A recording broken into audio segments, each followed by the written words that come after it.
Hello, ladies and gentlemen. It's the Game Changer Sports Network bringing you a very special episode of Ringside Roundup. I'm JD, and of course, joining me again on this New Year's Eve is the smartest man in the room, Martin Lee, and the boss, the owner, the big man, Mr. Jake Jollymore. All right, real quick, I have to ask a very quick question. Where in our right minds can we all put together this very special episode in a matter of 3 hours on New Year's Eve and not even think twice about it? In a world where we have a very special show, a very special tribute that we all managed to watch. I was, of course, delayed because that is my life. But when you get a show, we ruined everything for you the entire time in our group chat. We did. I'm just scrolling. I'm like, oh man, I'm getting a lot of notifications. Oh, cool. No context, but cool.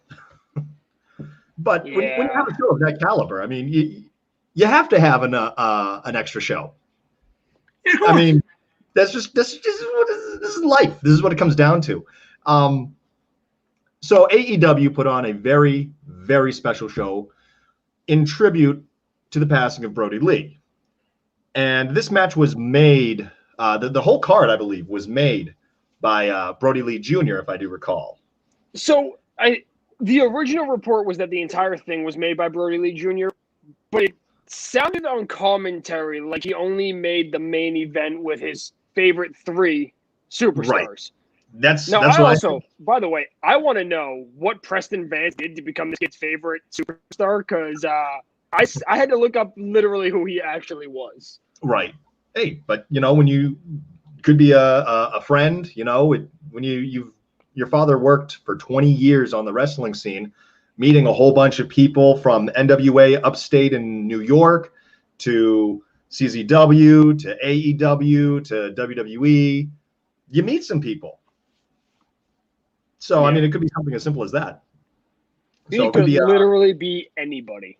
It could be anybody. So, and he's in a mask, so we don't know. We have no idea. So, all in all, though, what a show. What an emotionally draining show that was. I put it in words earlier before. Never have I been so happy with a show that I never wanted. Because to get this show was a sacrifice no one wanted to pay. But it was a show that was done respectfully. It was a show that was beautifully put together. And it was a show that gave you a lot of that feel-good moments. I mean, even the opening match where Chris Jericho so beautifully put, the commentary team was on point the whole night. Chris Jericho joining the commentary team. And JR, I believe, mentioned a lot of red-rimmed eyes tonight. And Chris Jericho said, "It's okay to cry, damn it." That right hit at me. The top of the show. Just to open the show. And that hit me. And I know a lot of my friends that watched the show live had a lot of teary eyes and were saying that they ended up bawling quite a few times during the night. So I don't know how, but I managed to get through without a tear going down the cheek, but they were definitely welling up. I did not. Oh, no, I did not make it through the full show. It was a struggle. As I said, you know how far into the show I made it before the first tear was shed?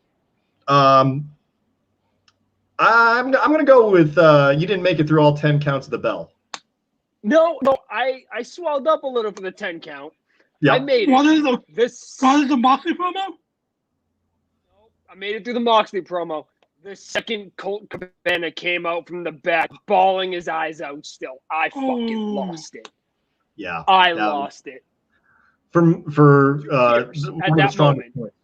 One of the strongest points for me was while they were doing the 10 count. And his younger son turns around and his mom has to pick him up and just starts holding him so tightly. That one hit me hard. But yeah, that whole show. I mean, on a feel-good standpoint, it hit. On a respectful standpoint, it hit. I don't think they did it. I don't think a tribute show could be any better than what they put together. That may have been the most phonetically sound wrestling AEW has ever done. The most put together, the selling was on point, the storytelling in the match was on point. I don't think I've seen AEW ever actually take anything like this wrestling-wise serious. These guys went out there and put on actual wrestling matches and not just get your shit in and get out. Right. It was amazing. I mean, every match was a really good wrestling match and had meaning behind it and weight behind it. For those of you who were not able to catch the show and are tuning in for with us, every single match had a member of the Dark Order in it on one side, and Dark Order went clean sweep 5-0, as they should have. And not surprising there.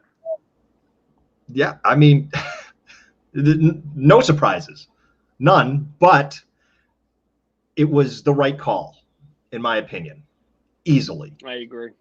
Oh, so the only exception would be MJF stealing a win, because that's in his character. Yes. Which, by the way, in my opinion, best match of the night. Oh yeah. I mean, can John Silver's was on fire that whole night. John Silver is going to be a force to be reckoned with in AEW. While I was watching it, I was taking notes for the show, and that was one of the things I went. Did this show, like, did anyone look better than John Silver's this show? Was anyone really just shining like he was? And the only person, and he didn't even do much, would have been Darby Allin. Anna Jay came out of that match and looked really good. Okay. And yeah, this is this story's been beaten to death by now, but Anna Jay was handpicked by Brodie Lee to be in the Dark Order. Mm-hmm. She was on the verge of getting fired. And he's like, no, let me take her under my wing. And she came out of that match looking so fucking good. I can't deny that. That was a very good match, too. Can't deny that. Go ahead, Martin. Yeah, you can't deny that. She looked really good in that match. I mean, I can't. I'm looking at the match. I typed up all the matches and just was going through them. I can't find one that I didn't like, that I wasn't drawn to on each and every one. Everything was great. I cannot stress this enough. When a show of this magnitude is done in the way that AEW was able to orchestrate it, I mean, I see zero flaws in it. I agree. Moxley's promo even right after the bell. That one. They even went so far as to the not so subtle. Subtle wouldn't be the right word, but the storylines progressed without being the focus. Yes. Of anything. You had Britt Baker and Thunder Rosa progress their storyline. You had Sting and Darby Allin progress the storyline with the Team Taz. You had realistically that I mean they put little snippets and tidbits in so that they can still do their TV thing. But I didn't walk away from that show going, "Oh, Sting was there again."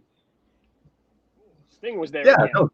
Every single story progressed just a baby step. And it didn't have to be on the forefront of everything. You weren't looking at that going, Darby Allin and Sting came out the same door. What does this mean? It wasn't the forefront, but it happened. Yep. And in a creative standpoint, that is very well done. And I mean, you're right when the word subtlety isn't necessarily the one to use, but it definitely kind of fits. So I can see why that was the first one you went to. Yeah. What? I mean, it was literally in our face, but it wasn't the focus. Right. So that's why subtle doesn't work. Yes. But it was there, and it was just that entire thing was happening. It's just like, okay, but what's coming next? Right. You know, and I mean, we still have a great platform to go into next week's show, and start finding out what's going to be happening with each story, without everything being just thrown in there with the tribute show, and nothing went on pause because of the tribute show. This was smooth. I mean, as far as any kind of booking goes, this was something that they were able to throw together on such a short notice and make the best of it and do it properly. And I can't stress that point enough, that it was done properly. And to start the show off with the 10 bell salute, and then Johnny Moxley talking about how wrestling isn't just a sport but a community, that one really hit home for me. Yeah, go ahead, Martin, please. Yeah, really, I mean, he's right. Wrestling is a community. Like it's not an actual sport. It's not just sports. It's an actual community with the fans and the wrestlers and how they interact with each other. It's really special. It's super special. Sorry, my bad. We're trying to have a moment here, Jake. I know. I just screwed up the moment. My bad. It's all right. But also, hello, Jason. Thank you for joining us. Much appreciated, brother. Yeah, the community of wrestling is tight-knit. I mean, everyone has the companies that they watch and their favorite superstars, and we debate and we yell and we argue, and and sometimes it can get pretty bad. I've had people get into legitimate arguments about Brock Lesnar's the best, and I'm there going, I'm not a fan of him. I can appreciate his athleticism, but I'm not a fan of him. I don't want to watch him wrestle, but I can appreciate the athleticism. No, you're wrong. How much? Okay. Just calm down, please. I don't want to argue with you. But it's, despite all of that, we're all here doing the same thing, watching wrestling together, talking about wrestling. And if that's not a community, I don't know what is. And even though that we can all be on different sides of the company, like one's on AEW and one's on WWE, but last night we all came together for one common thing because of Brodie Lee, to respect his career, his life, and it was beautiful. It was beautiful. The amount. One day it was not about ratings or anything. It was about just Brodie Lee, and it was great. Mm-hmm. The sheer amount of WWE superstars that basically subtly said, go watch AEW tonight. And I mean, then you have people like Xavier Woods, who was literally like, yeah, there's going to be a beautiful celebration of Brodie Lee's life, and then share the AEW tweet. There's no way he's not. Oh, okay. I can't say no way because the WWE might actually turn a blind eye to this one. I think so. I don't think they have to. There's no other way to do it besides that. I mean, they very well could put the hammer down, but how bad do they look in that case? Oh my God, publicity-wise, they would be destroyed. There's three big things. There's three big things that the WWE could do right now. All right. And I think all three of them, they're just going to let slide for this one. Number one, Chris Jericho kept calling Redbeard Eric Rowan on commentary. And every single time Excalibur had to literally, it's Eric Redbeard. But he said it over and over and over. And he also mentioned the Bludgeon Brothers, which is also WWE trademark owned. Yep. Then, on top of that, in that final video package, which I'm sure we're going to get to in a few minutes and talk about that, but there was a WWE licensed image of the Bludgeon Brothers. Was there? from their WrestleMania photo shoot when they first won the championships. Okay. Now, there's also the adage, as soon as it's on the internet, it's free use. We all know that's not true. No. So, there's number 2. Number 3 is the superstars that all tweeted about it. Right. And I think the sheer shit publicity that would come with actually taking a stance on any 3 of those things, I think the WWE turns the blind eye for almost the first time ever. Yeah. Yeah, they had to. It has to. Thank you, Martin. It has to. I mean, to go ahead and to end up suing over on a tribute show, basically, when it's just a contracted wrestler that was, a fantastic one, but that had worked his way through many different promotions, and gets talked about, has images used, using previous names in Eric Rowan's instance. Why would you not want to turn a blind eye to that? I mean, I think it speaks for itself. If WWE attacks on this, they better keep it under wraps. But Tony Khan would not keep it. No. Oh, he'd go for the jugular. Look at what's going on here, boys and girls. Tony Khan instantly would go for the jugular on this one. Oh man, and it would end It would end so messily for WWE. Now, mind you, would AEW win the lawsuit? They would win. Oh no. War. Oh yeah. No. Under no circumstance does AEW legally have a ground to stand on with any of this at all. With the exception of they could have sent out a memo like, "Hey, if you post about AEW, we have a show on tonight too, guys." Like, the fuck. Yeah. Nobody posted about NXT. But the other 2, AEW loses in court no matter what. They know it. But Tony Khan basically said, fucking bring it. Right. Oh, yeah. I mean, it's the smart move to turn a blind eye. If WWE does anything about that show, it just annihilation. On a public stand. So, yeah. I mean, will it happen? It also is WWE. I was going to say, have we all seen the lengths Vince McMahon has gone to protect his That's another big thing. His intellectual property. Mm-hmm. So if you don't defend your intellectual property, and this is in court, not just saying names on television. Right. But if you don't defend your intellectual property, you can lose your intellectual property. Right. So now if AEW were to follow this up, and this would make AEW the bad guy in this situation, and try to get trademark on the Bludgeon Brothers because the WWE made no move on this. Right. Or they tried to trademark Luke Harper or Eric Rowan, then we have a different conversation, and WWE is not the bad guy anymore. Yeah. I mean, don't take advantage of it if they don't go after you. I think that's Gemma 000. Thank you so much for the follow. We really appreciate it. Thank you for joining us tonight. We're on a special broadcast about the AEW Brodie Lee tribute show. And currently right now we're going over what would happen if WWE protected their intellectual properties. And the resounding unanimous between 3 people say happens to be WWE should leave this one alone. But on the other hand, if AEW tries to take advantage of the kindness of them leaving it alone, then all right.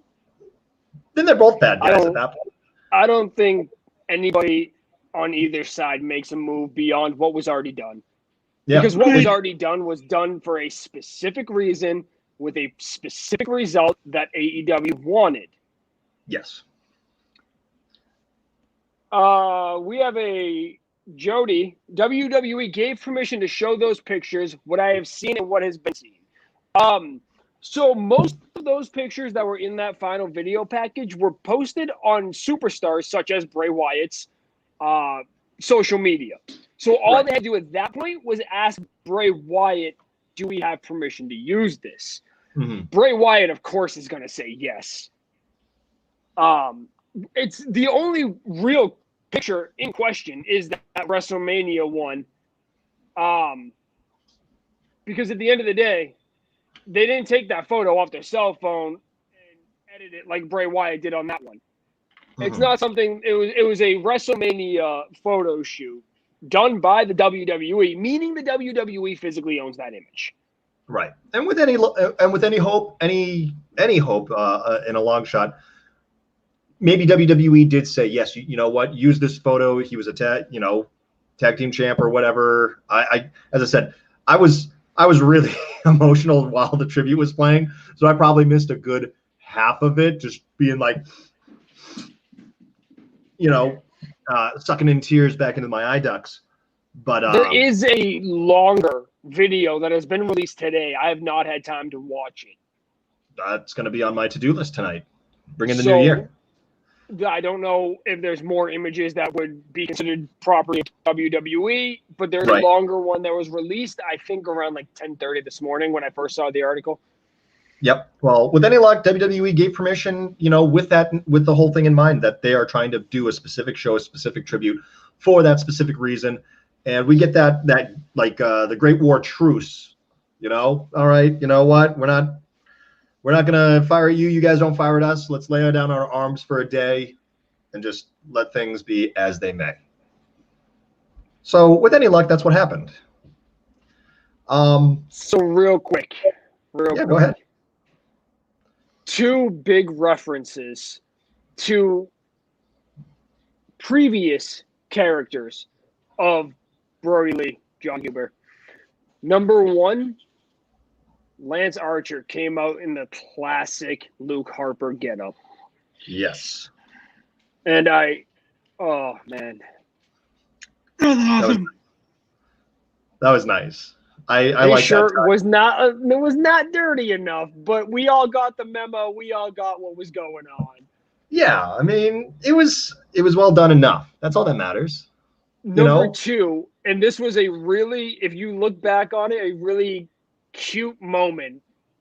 Britt Baker struggled to say her line when she finally referenced Big Rig and then winked up to the sky. She struggled to get that line out, and then Thunder Rosa came and attacked her. But right. That again, and that's something that was done so perfectly. She got the line out. She took a step back. She took a quick breath, got to relax, and then Thunder Rosa came out. Right. Which is another sense of that's just in the back burner so we can continue our storylines. You don't need to worry about that tonight, though. Right. I mean, when it comes down to it, I think a lot of AEW's creative did learn a lot from working in Japan with a lot of the timing and the subtle, longer storylines. I'm not saying it's just a Japan thing, but I don't see it as much watching the American pro wrestling. Talking about the longer video, by the way. Yeah, but it's just these little subtle things that just sprinkle along a storyline, and just the smallest of things, the smallest of details. I believe that people like the Young Bucks and Kenny Omega and Cody have been very good at trying to portray over the course of their career, and to add some of that into what was going on last night. I think they played it off perfectly. I agree. mean, there is no criticism to this show. Nope. All right, no, I have one criticism. Okay. Go ahead. My criticism is that the wrestling fan base didn't get this show to average 1 million. Yes. Okay. It was at 977,000. Which, for AEW, are big numbers. Great number for AEW. Yeah, of course. But you had every wrestler from every company saying, go watch this. Yep. So, quite frankly, if you didn't watch it, why the fuck did you watch it? I'm just spitballing here. I'm just being honest. There was no reason to not watch it. Whether you're a WWE mark, whether you're a New Japan stan, it doesn't matter. Brodie Lee was literally in every company at some point in his career, and did work for every single company.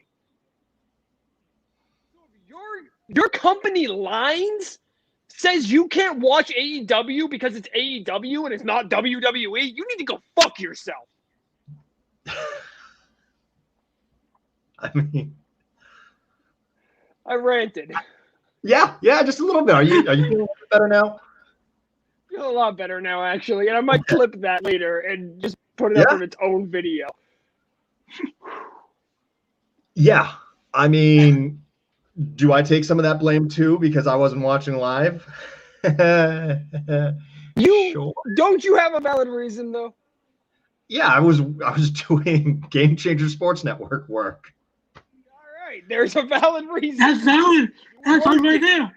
So say no more. But yes, no, every wrestling fan should have been watching. Or if you haven't watched it, go back and watch it. If you have it recorded, fine. Most cable companies let you go back to watch episodes if it hasn't been like 8 months or something like that. Go back and watch this show. Grab yourself a box of tissues and your favorite comfort food and watch it, because the delivery on everything was pitch perfect. And yeah, as a wrestling community, maybe it is a disappointment that we weren't able to hit 1 million, especially on a show as special as that was. But, you know, the reasons being extremely invalid. If you had something to do, okay. But if it was because, oh, well, I'm a WWE fan and I can't watch.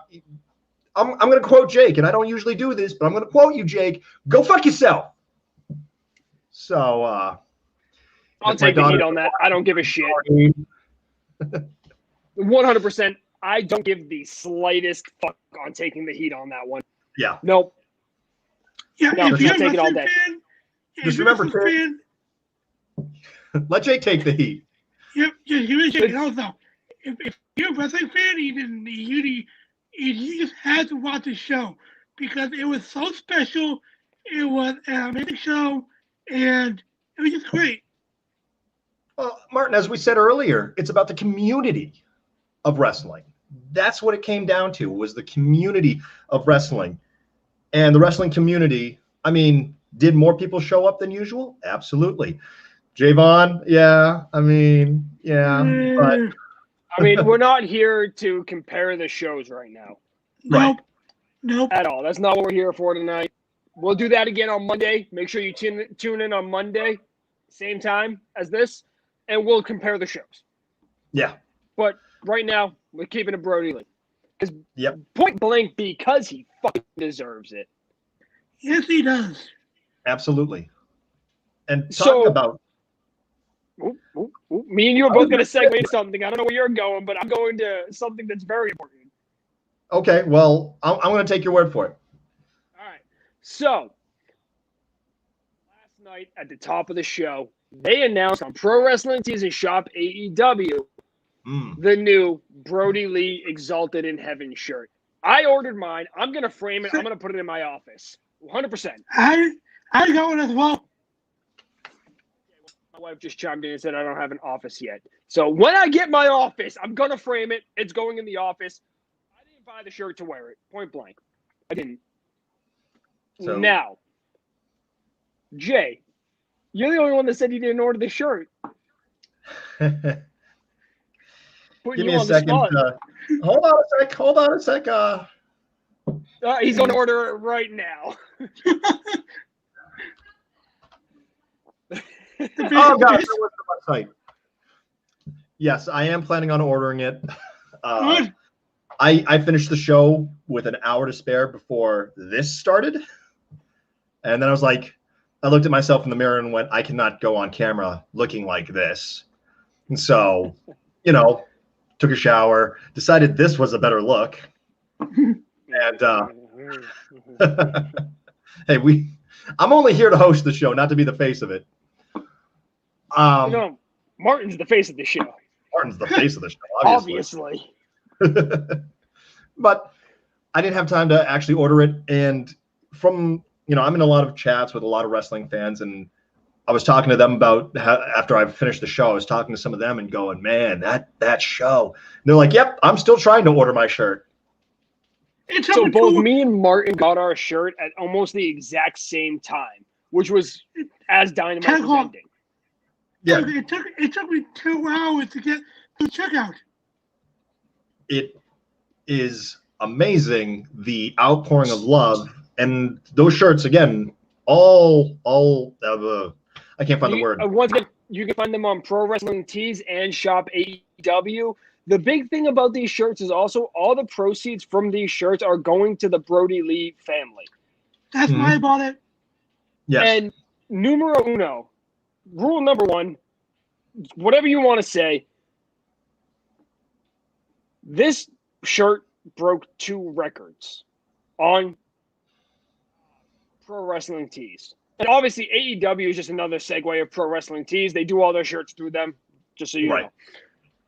It overpassed Sting for the most selling shirt in a 24-hour period in Pro Wrestling Tees history. Sting just broke that record, what? I don't know, 3, 4, 5 weeks ago? 2 weeks ago? 3 weeks ago? And then it also overpassed Orange Cassidy for the #1 selling shirt of 2020. Orange Cassidy was #1 until literally the final day of the year. Two days before the year ends? Yep. Holy. Wow. That I did not know about. So, yeah, that's amazing. That is amazing right there. Gemma that's a good reason. 000 says it. Support the family, and that's what comes first everywhere, whether it's your wrestling community family, whether it's your blood family. And how many times, though, was it said to the Brodie Lee family, we're going to take care of you? Right on air. We are going to take care of you. All right, so have you heard Tony? First off, Tony Khan is a stand-up guy. I don't know how Jaguars players hate playing for this team. Jesus Christ. Right. Oh, wait, that's because his dad runs the Jaguars. Yeah, his dad. Oh, his dad. But here, let's just run down the list of things Tony Khan has done in the past, 4 days?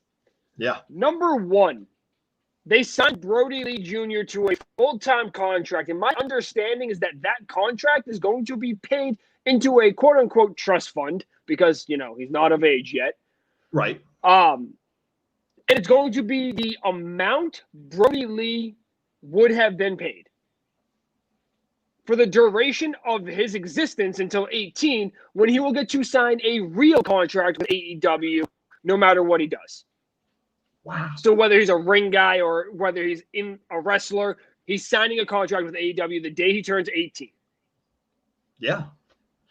Jeez. He then paid out the entirety of John Huber's contract to Amanda.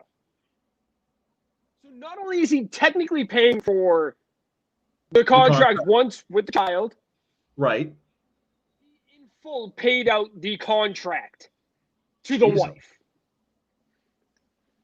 Then they retired the current look of the TNT title and gave it to Brodie Lee Jr. We don't know what the title is going to look like beyond this. The title itself is staying 100%.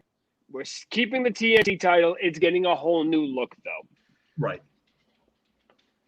And Martin, did I miss anything? Nope, you didn't miss anything. Nope. I mean, that's stand-up. That is 100% amazing. Not to compare situations, but Vince McMahon tried to do this with a certain Eddie Guerrero, and then Vicky Guerrero was an on-screen talent for, 7 years. Right. That's almost like the same thing. No, it's not. Yeah. But we're not comparing companies. Also, that was a different time frame, different situation. Before the chat starts up. So, realistically, I'd say that last 52 to 55 on the hour, by the way. From 52 to 55 was what really made it sink in. Brodie Lee Jr. putting Brodie Lee's boots in the middle of the ring. Now, my wife had just gotten home at that moment, walked into the living room. I start crying, whole ass crying, not even like a tear here and no, I'm bawling. She literally turned around, was like, nope, and walked right out. It's a moment. You can't interrupt the moment. No, it's a moment that only us wrestling fans will ever understand. I mean, she's yelling at me in the background. I mean, is it really just a wrestling fan thing, though? I mean, well, to somebody that doesn't completely understand anything of what's happening beyond, hey, a guy died, like right. But I think sports fans in general can get behind losing a player that means a lot to the sport itself, especially at a young age. But not usually is it as widely publicized. You know, they have a whole show, a whole hour dedicated or 2 hours dedicated to it and everything. So I think we get to kind of have the proper celebration of life when it comes down to it. And that allows us to the wrestling community as a whole really just get those emotions out without being super judged, unless your wife happens to walk in on you. She didn't. No. Okay, she didn't judge me. She knew like mostly what was going on and why I was the way I was. I have nothing but respect for your wife, by the way. I was poking fun. I am getting my ass beat tonight. I can't. Oh, it's a picture frame. It's a canvas. It ain't even gonna hurt. That's a shoe. That's gonna hurt. Ooh, nice catch. What are those? But all right. Let's get back on track because I don't want to. Really awesome stuff that Tony Khan has done for the Brodie Lee family. You mentioned it already. The retirement, I guess we'll put into quotes, since we're retiring the look, but not the actual title. Correct. So originally from Shivani's post, he went on Facebook Live after the show to just talk. Yep. And originally it sounded like they were retiring the title completely, but then he elaborated that just the look is retired. He's going to be the last one to ever hold it in its current incarnation, and they're going to get a new one made. Okay. And the general consensus about that was, all right, so fuck Darby Allin then. From the fan base, because, like, let's be real, out of nowhere, Darby Allin loses the belt to Brodie Lee Jr. Right. But, like, the biggest thing is, who's going to care? Darby Allin's not going to care. No. I mean, I wouldn't have minded if they even just retired the title and then came back and said, this is the C4 title. Yeah. You know, whatever. Or the Exalted title. Oh, my gosh. Okay, I see you. I'm good at this. Right off the top of my head. All right. Next thing you know, it's going to be Game Changer Wrestling. Come to you. That already exists. GCW is a company. No, now that you mention it, yes, my friend told me about that. Now I feel sheepish. Now, if they want to like do some work with us, hey, I'm in. Like GCW, reach out. I'm here. Right here. We got a booker right here, a guy with the mind right there, and I can brush off the boots. I will die, but hey, you know what? We all have to sacrifice something. For me, it's my time. Exactly. For Martin, it might be his good looks. Hey, we all have to sacrifice. Who knows?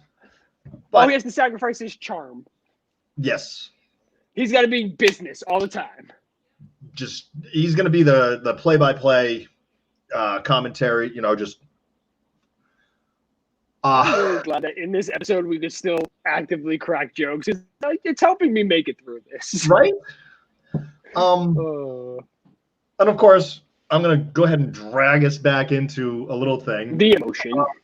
Yeah. One of the most beautiful quote from that night, by the way, was when they said TNT champion for life.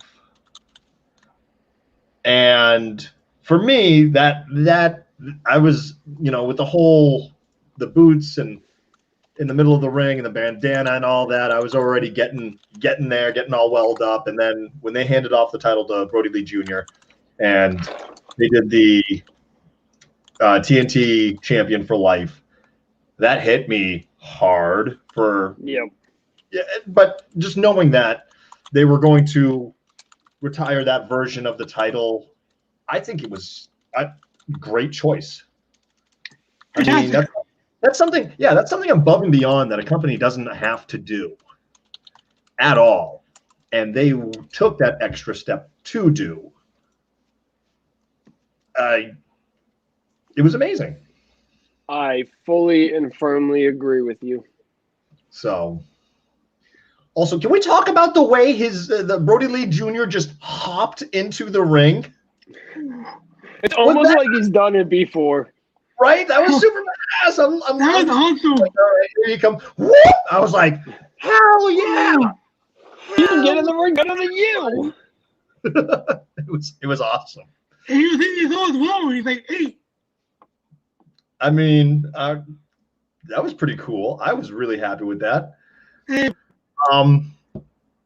And also, just a point that I got from watching the show, why is Chris Jericho not on the announce team permanently? Because he's still an in-ring competitor. He has recently spoken on that and said that when he retires from wrestling, he will be doing commentary full time. He better be, because I was. He is gold. Happy. He is gold. Not only does he have the character to do it and the ring experience to go ahead and yell at people for not being as but his oddball wrestling knowledge, just that he can pull out of anywhere, and he can pull great one-liners and zingers and whatever you need. He molds to what you need at the time. And there were some points where I'm just like, they don't need 4 people on this commentary team. They just need Chris Jericho. He could do this whole show by himself. I mean, mind you, having the extra guys helps. Okay. I disagree. Okay, fine. Has he been gold previously up until this episode? Absolutely. Definitely think he overdid it and he was trying too hard on this episode. Everybody else on the commentary booth took that somber, we know you're working out your feelings on this kind of approach, and then you have Chris Jericho yelling at you. I liked it. Chris, shut the fuck up. I liked it. Take a chill pill for a second.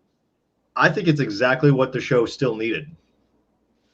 So I can't say I can for sure oh yeah, it would have been better without him, or yeah, but because we didn't see the show without him.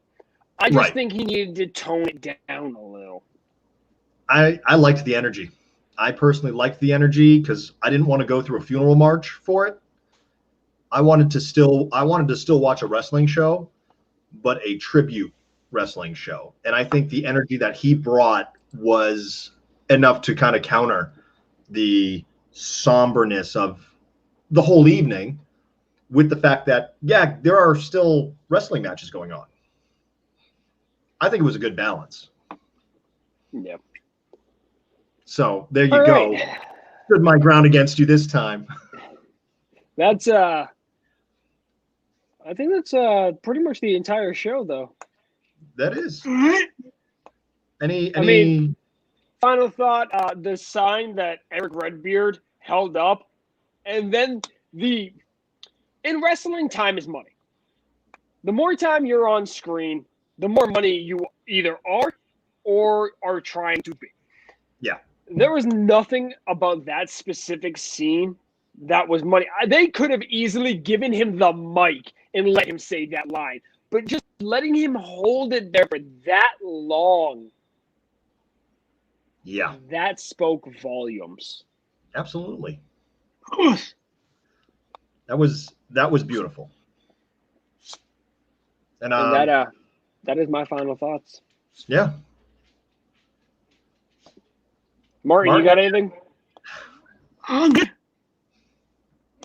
Well, just to go ahead and just the sign that Jake is talking about said, "Goodbye for now, my brother. See you down the road." And they had a lot of time on that one sign. So you didn't just hear it once and you went, "Oh, that was," you got to see it. And it was fantastic. Besides that's my final thought. Just that sign spoke volumes that I think delivering the line itself couldn't. So, well, this was. I hope to hell we never have to do this again. Yeah, please. Can we? Same. I mean, like, again, and I said this on Monday. When a wrestler or former wrestler dies of old age, like if Ric Flair were to pass away, God forbid, he's old. We'd get it. yeah, It's not. It sucks, but it's not tragic. right. You have somebody at 41 who was generally a very healthy guy. Right. That's when this hits home, and that's when this sucks. I agree. So, hopefully, no more of these, at least in our lifetime. Our children can go ahead and take the mantle up and be the host of Ringside Roundup.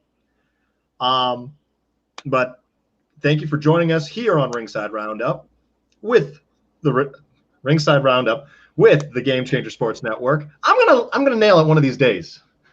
I don't think you will, but it's all good. It's all good. In the intro. But I'm JD, of course, smartest man in the room, the guy we got for his looks, Mr. Martin Lee, the owner, the boss, Jake Jollymore. We appreciate you all coming out to join us. Have a wonderful new year and enjoy. Be safe out there. Be safe tonight, and we will see you back here on Monday for our regular show.